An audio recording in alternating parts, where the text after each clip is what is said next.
오늘 본문 말씀은 사도 바울이 고린도 교회를 향해서 예수님의 부활에 대해서 말씀하고 있어요.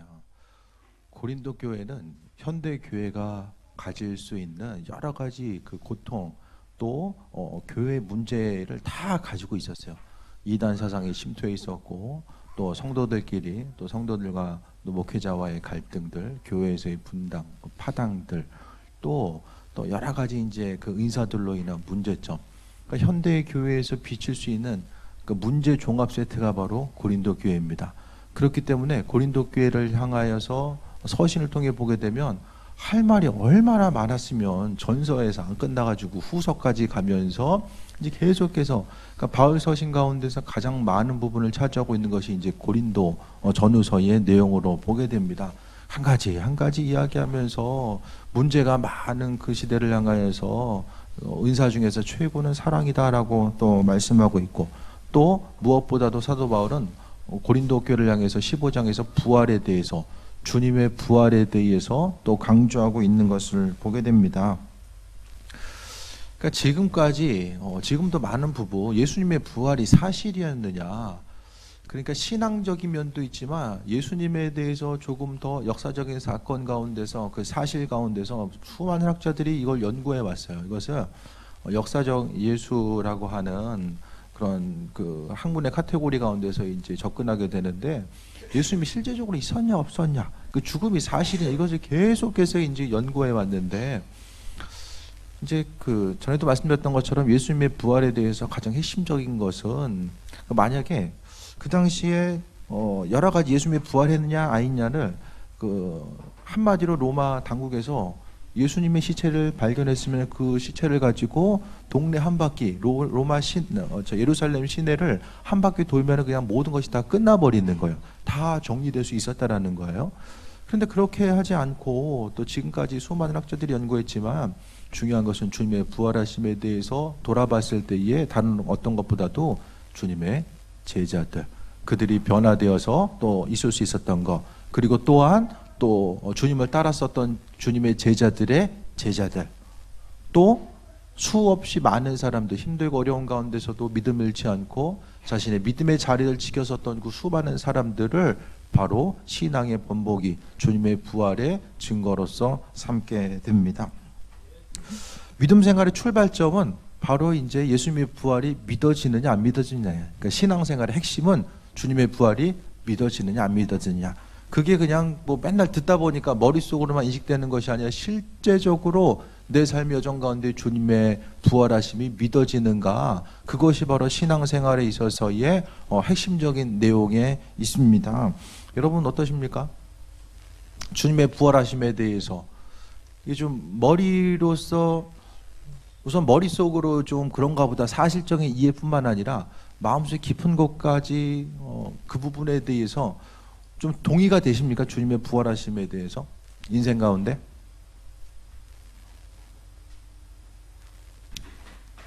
동의가 되세요? 지금? 그럼 부활하심 빼고 인생의 삶에 있어서 여러 가지 사건들 가운데서 믿고 있는 그 부분이 정확하게 이제 원리가 파악돼 가지고 내가 그것에 다 동의하기 때문에 믿음으로 소유하고 가지고 있는 부분들이 여러분 얼마나 많이 있습니까? 그러니까 그냥 믿는 거죠. 그렇다라고 하니까 믿는 거죠. 근데 중요한 것은 믿음 생활, 우리가 다니엘 기도를 통해서도 또 보게 되지만 믿음의 본질적인 것에 대해서 생각했을 때에 성경에 있는 내용들을 믿는다라는 것은 우리의 이성적인 생각에 그 방법론들을 벗어나는 것을 이야기하는 거죠. 우리가 가지고 있는 이성은 눈에 보이는 모든 환경들에 대해서 다 설명할 수 있습니까? 눈앞에 펼쳐지는 모든 것들에 대해서 내가 이성적으로 이해가 되고 또 그것이 분별이 되고 또 그것을 통해서 내가 받아들일 수 있는 어떤 부분들, 내 지식과 삶의 경험을 통해서 받아들이고 나아가고 또 동의되는 부분들이 얼마나 많이 있습니까? 대부분에 있어서 그렇지 못한 경우들이 또 많이 있습니다. 신앙생활 하면서도 마찬가지죠. 말씀 자체가 내 인생에 있어서 주님의 부활하시고 이 땅 가운데 함께 하시며 우리 인생 가운데 주인 되신다라는 그 사실 자체가 내가 얼마나 믿음으로 동의가 되는가, 그 부분에 대해서 좀 다시 한번 돌아볼 수 있게 되기를 바랍니다.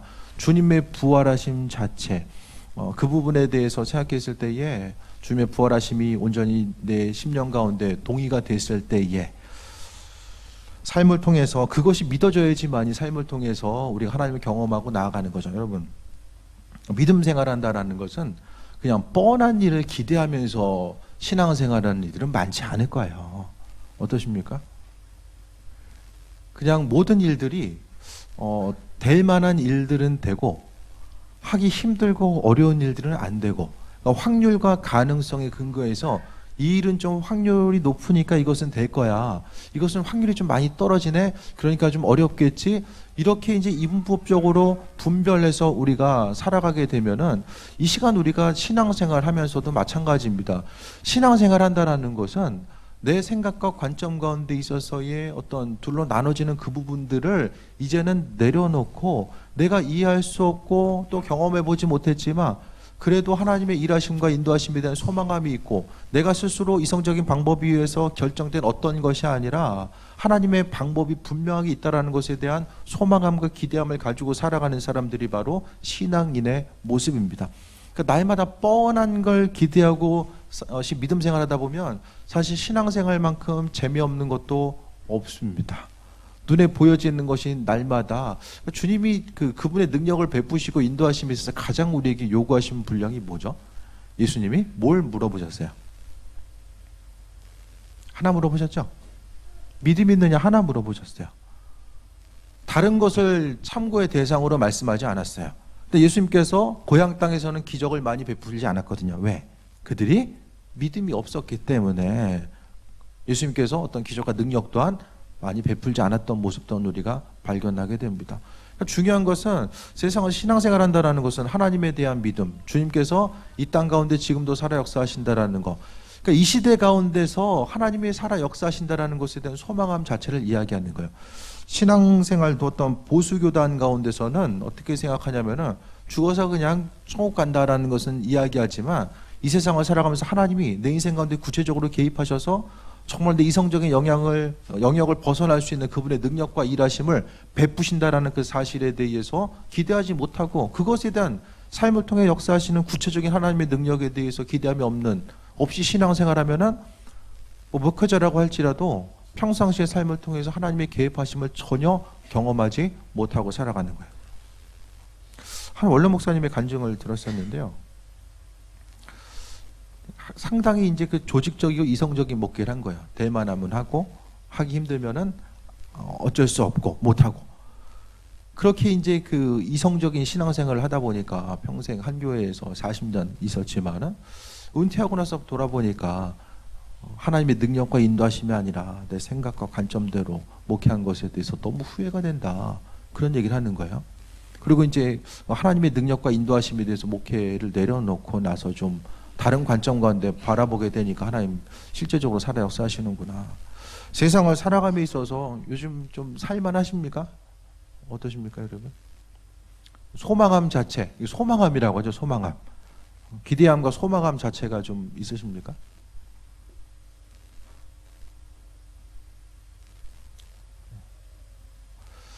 졸업하면 졸업하는 대로, 어떤 새로운 출발하면 하는 대로 계속해서 하나 둘씩 또 문제는 다가오게 되고, 하나 지나가게 되면 또 하나 돌아오게 되고, 또 나이가 먹으면 먹을수록 어떤 소망함과 기대함보다는 삶의 영역 자체가 두려움 요소로 다가올 때가 많이 있거든요. 왜냐하면 나만 두려운 것이 아니라 주변 사람도 다 이렇게 두렵게 생각하기 때문에 그 영역 가운데 살아가고 있는 나도 역시 눈에 보이는 환경 자체가 두려움으로 다가올 수밖에 없다라는 거예요.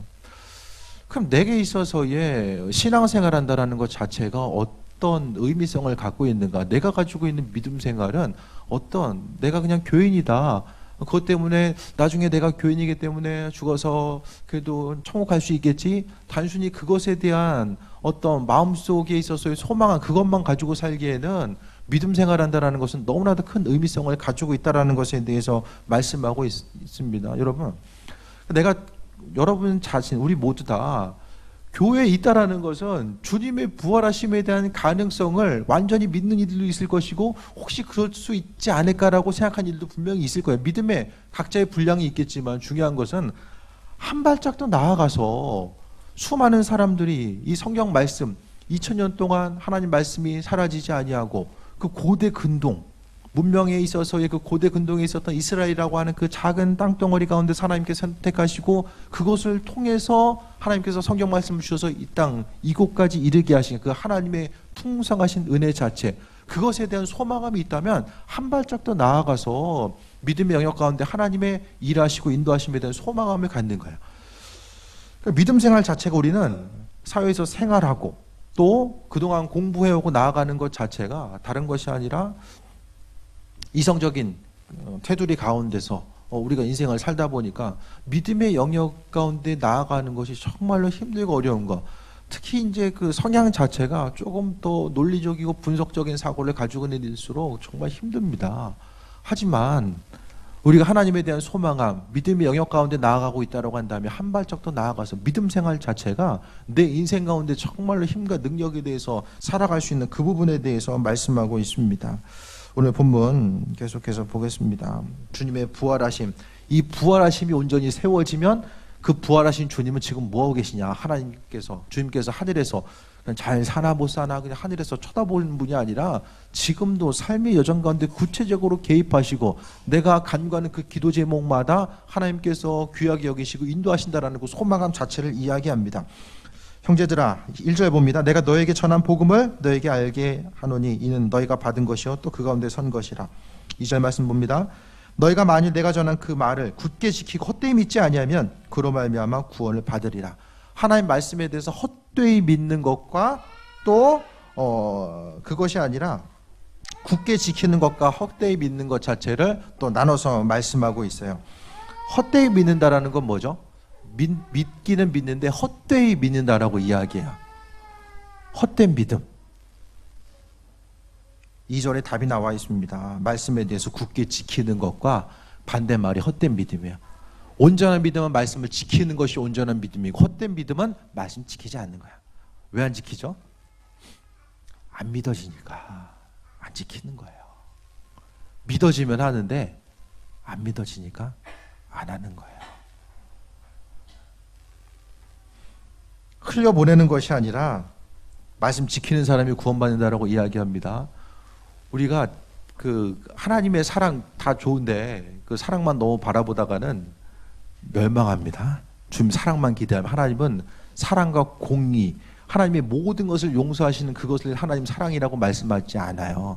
하나님 때로는 우리를 향해서 책망하시고 또 우리를 의의 길로 복된 길로 나아갈 수 있도록 만드시기 위해서 하나님은 항상 그분의 뜻대로 일하시고 인도하신다라는 것에 대해서 분명하게 말씀하고 있습니다. 헛되이 믿는 거, 내 신앙생활이 지금 헛된 신앙생활이냐 아니냐, 그것은 말씀 가운데서 내가 그 의미성을 부여하고 말씀대로 순종하고 움직이는 삶의 모습이 있는가, 그것이 헛된 신앙이 아니라 본질적으로 하나님을 바라보는 신앙입니다. 3절에 내가 받은 것을 먼저 너에게 전하였노니 이는 성경대로 그리스도께서 우리 죄를 위하여 죽으시고 장사 지낸 바 되셨다가 성경대로 사흘 만에 다시 살아나셨다. 그 고린도가 어디입니까? 로마의 도시예요. 그리스 헬라 철학은 상당히 이성적인 사유를 하거든요. 분석적이고 이성적인 사유를 하는 그들을 향해서 지금 예수님이 성경대로 죽으셨다가 3일 만에 부활하고 있다는 사실을 담대하게 지금 전파하고 있는 것. 우리가 학교에서 배우고 있는 이런 학문적인 것의 근거는 다 그리스, 로마 그 학문으로부터 다 출발해서 지금까지 전해져 온 것입니다. 근데 아이러니하게도 그리스 로마의 핵심은 어디죠? 그 출발점은 아시아예요. 아시아. 고대 근동 자체가 그 문화의 또 출발입니다. 계속 보겠습니다.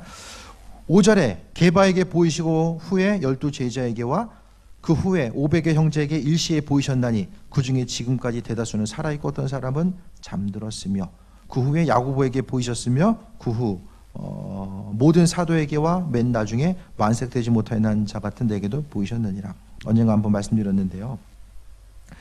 지금 사도 바울이 계속해서 누구에게 보이고 다 지금 이 얘기하고 있어요. 그러면서 그 뒤에 보게 되면은 9절부터는 사도 바울이 자신의 신앙 고백을 하고 있거든요. 어떻게 생각하면은 그 부활 얘기를 하면서 뒤에 보게 되면은 9절부터 11절은 좀 약간 다른 얘기를 지금 하고 있어요. 부활 얘기하다가 내가 왜 사도인지 알아? 그 얘기하고 있거든요.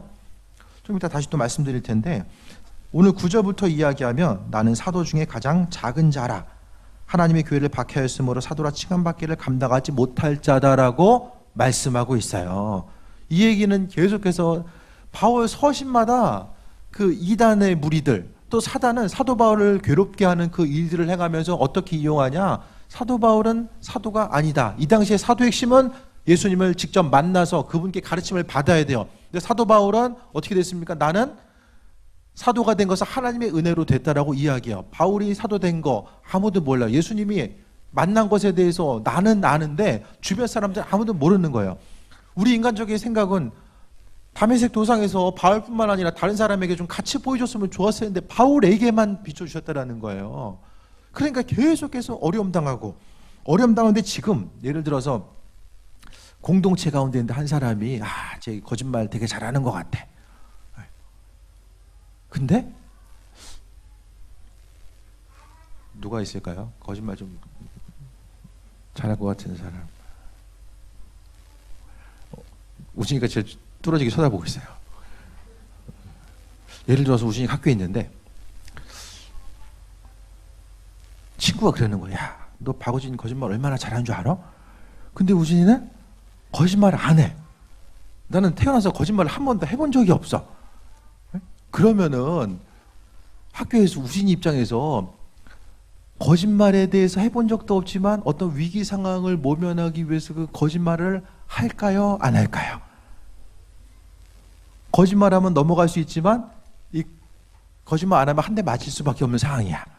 그럼 여러분 같으면 어떻게 하겠어요? 한 대 맞고 말죠. 무슨 말이냐면은 바울은 지금 사도성에 대해서 의심받고 있어요. 그러니까 만약에 바울이 거짓말하면 완전히 자신의 사도성의 근본적인 것을 그 거짓말로 인해서 묻힐 수밖에 없다라는 거예요. 그러니까 예를 들어서 여기 있는 수많은 사람들, 성경대로 게바와 베드로죠, 12제자와 500의 형제들, 야고보와 모든 사도, 이 얘기를 서신에 썼다라고 한다면은 바울에 대해서 반대하는 무리들이 이 서신의 내용에 바울의 내용들을, 오늘 본문 내용들뿐만 아니라 바울의 대부분의 편지들은 돌려봤거든요. 회람 형식이에요. 돌려보게 됩니다. 그 돌려보면서 바울이 편지를 쓰면서 나를 반대하는 사람들이 여기에 있는 내가 쓴 서신이 사실인지 아닌지 이것을 통해서 꼬투리를 잡을 것이 있을까 없을까를 고려하고 썼을까요? 아니면 그냥 썼을까요?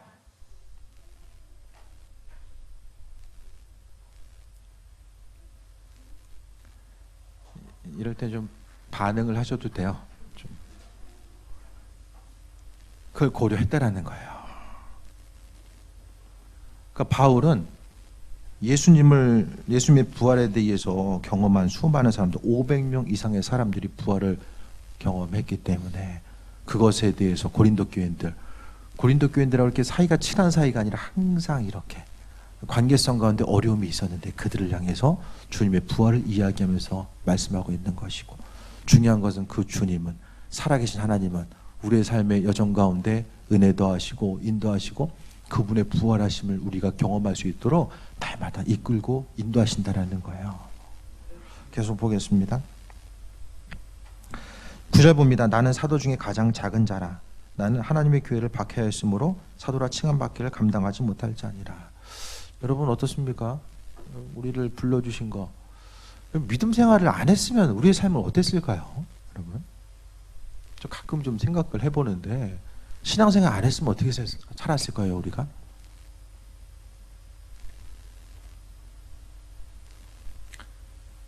똑같이 그냥 편하게 잘 먹고 잘 살았을 분도 있겠지만은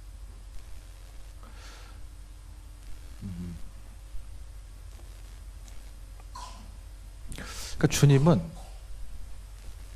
우리의 삶을 통해서 어떤 큰 일을 행하지 않아도 그분의 존재감만으로도 내 삶의 여정 가운데 그분의 살아계심, 그 인도하심 자체, 그러니까 존재 목적만으로도 우리의 삶의 여정 가운데 어떤 소망으로서의 제 역할을 다하고 있지 않나, 그런 생각을 좀 해보게 됩니다. 주님이 아니면 어떤 인생을 살아감에 있어서 내 힘과 능력, 또 확률과 가능성에 의지해서 살아가야 되고, 할만하면은 하고 못하면 어렵고, 또 이 수많은 경쟁 사회 가운데서 이 경쟁을 뚫을 수 있으면 내가 어떤 걸 이룰 수 있고, 그것을 뚫을 만한 자신이 없으면 날마다 조금씩 시간이 가면 갈수록 도태되고, 그냥 뻔하게 그려진 그 사회 구조 가운데서의 그 한 사람의 일원으로서의 그냥 인생을 살아간다라고 했을 때에 무슨 재미로 어떻게 살아갈 것이며, 그 사회 구조 가운데서 주변 한 사람 한 사람 어떻게 돌아보고 또 어떻게 나누고 섬기는 온전한 삶을 살아갈 수 있을 것인가, 그런 부분에 대해서도 좀 돌아보게 됩니다. 오늘 우리를 불러주신 것은, 주님이 우리를 왜 불러주셨을까요? 그렇게 예수님 얘기를 해도 귀를 닫고 있는 수많은 사람들이 있는데 우리를 왜 주님 불러주셨을까요? 그건 아무도 몰라요. 그냥 성경은 하나님의 그냥 은혜라고 이야기합니다. 값없는 하나님의 은혜라고 이야기합니다. 그런데 하나님의 은혜를 이야기하니까 사실 믿음함에 있어서, 믿음 생활에 있어서 그냥 믿기만 하면 구원받는다고 하니까 많은 사람들이 쉽게 믿고 쉽게 믿음을 버립니다. 복음 자체, 그러니까 그리스도의 능력 자체를 아주 값싸게 생각을 해요. 너무나도 값싸게 생각을 합니다. 하지만 주님의 피값 자체는 값싼 것이 아니라 우리를 위해서 행하신 그 은혜와 능력, 그 인도하심을 바라봤을 때에 제가 예수님의 피 한 방울은 우주보다 귀하다고 제가 말씀드렸잖아요. 그 피 한 방울이 있었기 때문에 우리가 소망 가지고 살아갈 수 있는 거. 그러니까 지금 믿음 생활하는 것의 이 의미성이 뭐냐, 내가 지금 하나님의 은혜를 누리고 있는 것에 대해서 기억하지 못하고 눈에 보이는 환경 가운데 날마다 거기 매여서 환경 따라서 하나님을 판단하는 거예요. 환경이 좀 풀어지면 하나님이 나를 이렇게 사랑하시는구나, 환경이 묶이면은 내 삶이 왜 이러지, 하나님 일하심에 대해서 의심하고, 그것이 아니라 하나님께서 물론 환경을 통해서도 일하시지만 하나님과 나와 1대1 관계성 가운데서 그분께서 허락하신, 내게 허락하신 그 은혜를 우리가 누리고 있는가, 그 부분에 대해서 좀 돌아볼 수 있게 되길 바랍니다. 10절 봅니다. 그러나 내가 나 된 것은 하나님의 은혜로 된 것이니 내게 주신 그의 은혜가 헛되지 아니하여 내가 모든 사람보다 더 많이 수고하였으나, 내가 나 된 것, 사도 바울이 또 사도 된 것은 하나님의 은혜로 된 것이다. 여러분, 신앙생활 한 것이 하나님의 은혜로 된 것이다.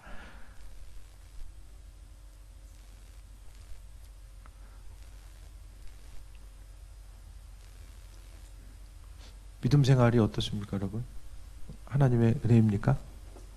그러니까 믿음 생활에서 하나님 뭘 해주셔가지고 그게 아니라 그냥 내가 주님을 믿고 있을 수 있는 그 자리에 있는 것이 하나님의 은혜라는 사실에 대해서 내 마음속에 그냥 머리로 알고 넘어가는 것이 아니라 그 부분에 대한 그 소망함과 기쁨의 모습이 우리 심령 가운데 있는가, 그 부분을 말씀드리는 거예요. 그래서 하나님의 은혜로 날마다 사도 바울이 하는 일들은 저기 예수 믿는 사람들이 있다 하면은 그 소식 들리면은 사람들 모아다 가가지고 잡아오고 죽이고 가두고, 그 일들을 계속 해오다가 살아가는 거. 그 바울의 죄와 우리의 죄를 생각했을 때에 바울은 좀 심각한 죄를 짓고 우리는 사람 안 죽였으니까 우린 좀 덜하다, 그렇게 생각하십니까? 주님 보시기에 죄의 분량 차이가 얼마나 있을까요? 우리가, 저도 사역자로 설 수 있는 것도 하나님의 은혜고, 여러분이 직분을 받은 것도 하나님의 은혜고, 한 주간 좀 어떻게 사셨습니까? 예배에 합당한 삶을 좀 살아오셨습니까? 예배의 자리로 나올 수 있는 그 자격을 얻을 만한 그런 삶을 살다가 이 자리에 모였습니까? 말과 행동 가운데, 하나님의 말씀 가운데 구별된 삶을 살다가 모였습니까? 말씀 가운데 이것저것을 다 제외하면 예배, 하나님께 나와서 예배할 만한 자격을 얻을 사람이 누가 있겠습니까? 이 자리를 통해서.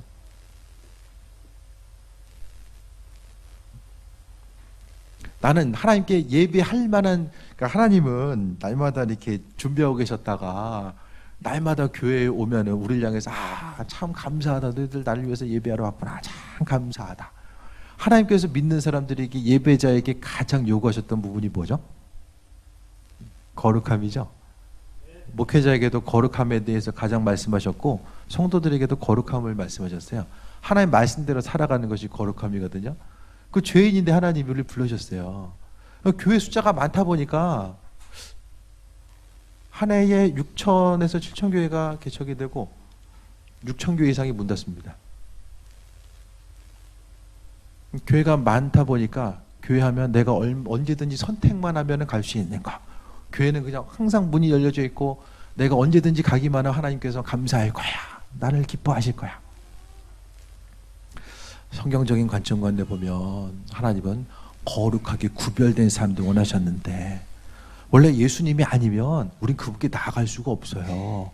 너 죄 가지고 어떻게 나한테 왔어? 주님 그 얘기하실 텐데 주님 때문에 나는 죄인이지만 주님께서 내 죄를 용서하시고 나를 거듭나게 하시고 내가 부족한 거 그렇기 때문에 주님이 더 필요하다라는 그 믿음 가지고 나아가실 때에 그래도 주님께서 우리를 국률이 여기셔서 교회로 이끄시고 예배의 자리로 오는 것을 허락하시고 인도하신 것 그것이 바로 오늘 사도 바울이 고백하고 있는 나의 나된 것은 하나님의 은혜 또 중요한 것은 그의 은혜가 헛되지 아니하여 내가 모든 사도보다 더 많이 수고하였으나 라고 합니다.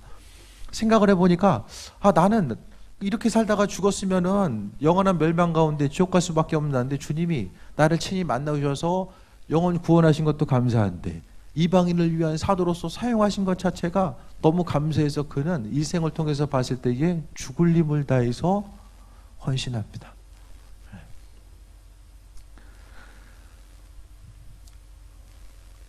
상위 0.1% 안에 들었었던 그 인재 바울이 죽을 힘을 다해서 헌신합니다. 왜? 하나님의 은혜이기 때문에. 제가 가끔 말씀드리잖아요. 사도 바울은 인간적인 것에 봤을 때는 예수님 만나가지고 인생 망한 거예요. 평생 죽을 고생하다가 여기저기 다니고 복음 전하다가 죽을 고생하다가 결국에 로마 지하 감옥에 갇혔다가 참수형 당하잖아요.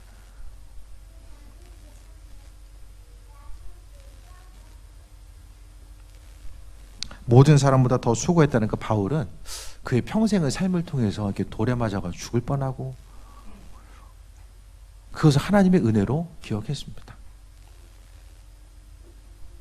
여러분 삶의 여정 가운데서 그리스도 주님 은혜 가운데 고난에 동참하는 것 삶이 여러분 나의 나된 것은 하나님의 은혜다. 지금 인생 가운데 하나님의 은혜다라고 이야기할 수 있는 부분이 우리 뭐가 있을까요? 뭐가 은혜입니까 여러분? 안 됐던 일이 되는 것과 가능성이 없는 일들을 뚫고 나가는 것과 오랫동안 힘들었던 일이 해결되는 것도 물론 하나님의 은혜지만 중요한 것은 죄인된 나, 쉽고 편안한 것을 좋아하고 기뻐하는 내가 하나님의 그 쓰임받을 수 있는 그 자리, 복음 전파의 자리, 인도하심의 자리, 그 자리에 있을 수 있다는 것이 바로 사도 바울은 하나님의 은혜다라고 이야기하고 있어요. 나는 피하고 싶은데 그게 아니라 하나님의 은혜라고 이야기하거든요. 전도 시간 맞춰서 전도해야 됩니다. 네? 사도 바울은 그걸 은혜라고 이야기하잖아요. 전도 시간 보면 사람이 없어요. 점점 없어져요 사람이. 뭐가 은혜입니까 여러분? 그 힘들지만 그 자리를 내가 지킬 수 있는 것 자체가 성경은 은혜라고 이야기하고 있어요. 야 사도 바울 믿음 대단하다. 그럼 사도 바울을 보면서 예를 들어서 나는 힘드니까 자녀들한테 주님 사도 바울과 같은 삶을 살게 해주세요. 그렇게 기도하는 사람 있어요? 한 사람이라도? 뭐 요셉과 같은 삶은 가끔 기도하겠지만 바울과 같은 삶을 살게 해주세요. 이런 기도 좀 들어본 적이 없어요. 그 뭔가 좀 은혜에 대한 개념 자체가 뭐가 좀 이게 좀 성경이랑 안 맞는 거죠. 우리는 신앙생활 평생 하면서도 이 성경과는 좀 동떨어지게 믿음 생활하는 부분이 많이 있거든요. 그런 부분을 좀 점검해야 됩니다. 내가 한 것이 아니오 오직 수고를 많이 했는데 내가 한 것이 아니오 오직 하나님의 나와 함께 하신 하나님의 은혜다. 10절 가운데 하나님의 은혜가 몇 번 들어가 있죠?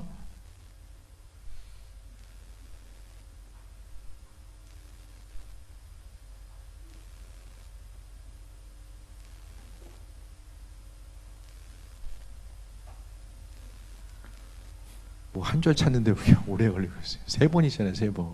은혜가 3번 들어가 있어요.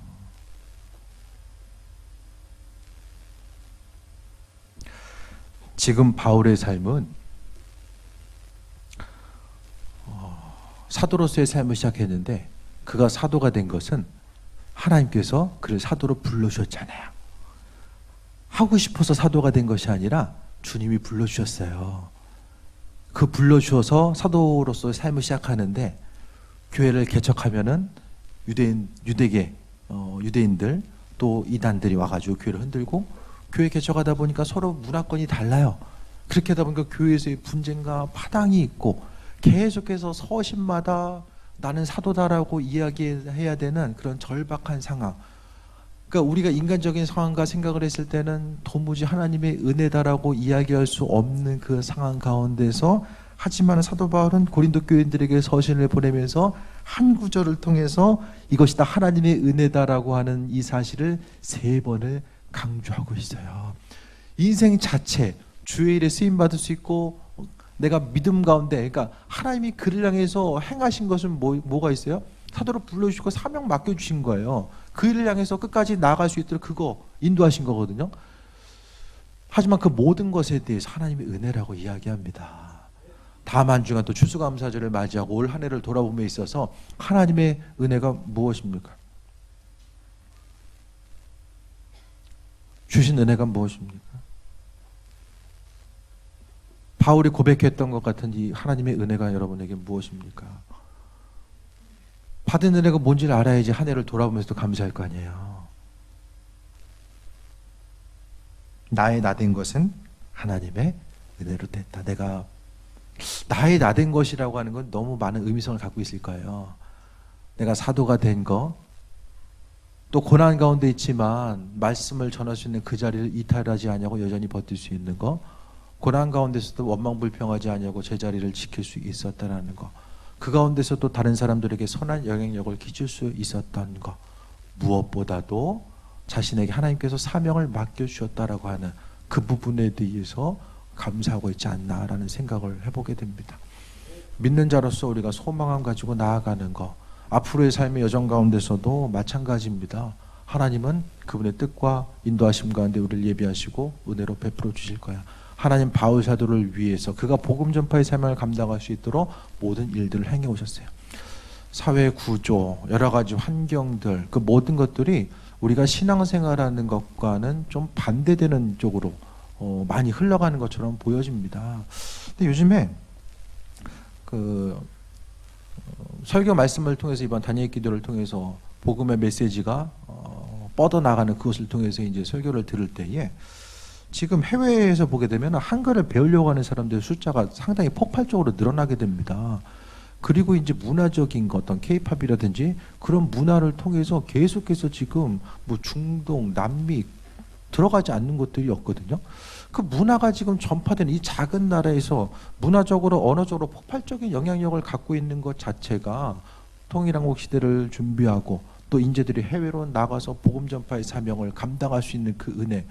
로마가 그들이 이제 문화와 군사력뿐만 아니라 문화를 통해서 길을 닦고 또 언어를 통해서 통일했던 것처럼 그와 같은 일들이 마지막 때에 하나님께서 또 이 땅 가운데 우리를 준비시키시고 또 하나의 일, 그 모든 일들을 감당할 수 있도록 은혜로 베푸시지 않나라는 생각을 해보게 됩니다.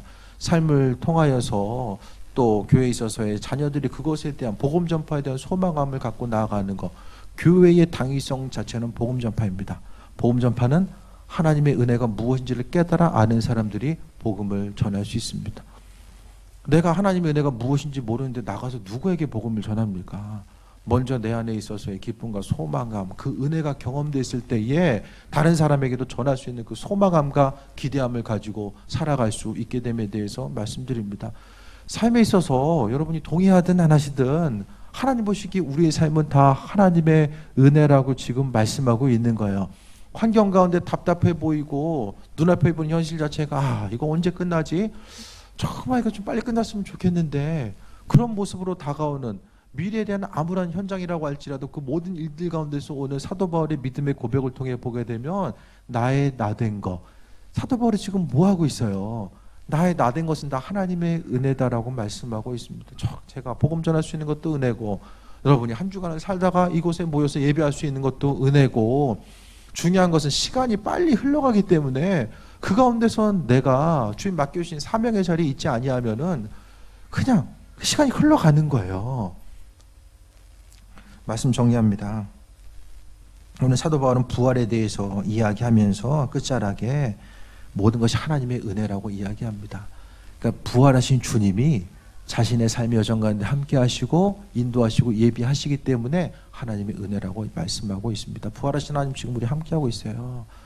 그러니까 뻔하게 이성적인 생각 가운데서 이것은 할 만하고 이것은 못하다.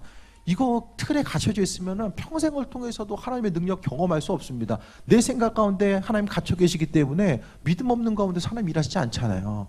믿음을 통해서 하나님께 조금 더 맡겨드리고 내 가능성, 내가 할 수 없지만 눈에 보이는 가능성 없지만 그래도 그분께서 행하실 것에 대한 소망을 가지고 살아가는 것이 신앙의 내 모습이죠. 우리의 믿음 생활, 내 삶에 있어서의 영역, 내 생각, 관점, 내 경험 그것에 대해서 믿음 갖는다라는 것은 주님을 향한 믿음은 내가 가지고 있는 것들에 대한 겸손함을 이야기하는 거예요. 내가 가지고 있는 것이 모든 것이 다 최고고 내가 이해되지 않으면 이거 아닌 것이고 그것이 아니라 하나님 말씀 앞에 겸손함으로 나아가고자 했을 때 그분은 믿음을 통해 일하는 이들에게 하나님 일하신다라는 거예요. 삶의 순간순간 그것이 사업이든 육신의 고통이든 또 행해야 되는 모든 일들 가운데서 그냥 뻔한 것들 바라보면서 뻔하게 살다가 뻔하게 마무리하고 그럼 하나님 뭐 해야 됩니까? 우리 인생 가운데 뭘 하고 계십니까 지금? 그럼 그분께 앞으로 더 기대할 것이 없다고 한다면 기대할 것 없는 그분이 나중에 천국에서의 삶으로 우리 이끄십니까? 세상에서 기대할 것이 없는데 천국에서 기대할 것이 우리가 생겨집니까? 그게 모순이죠. 하나님 천국에서 이끄심이 있다라고 한다면 세상 가운데서도 그분의 일하심을 경험할 수 있는 그것이 바로 살아있는 믿음입니다. 우리가 다 우리 한 사람 한 사람 된 것은 다 하나님의 은혜입니다. 때로는 삶을 통해서 고통과 어려움이 있고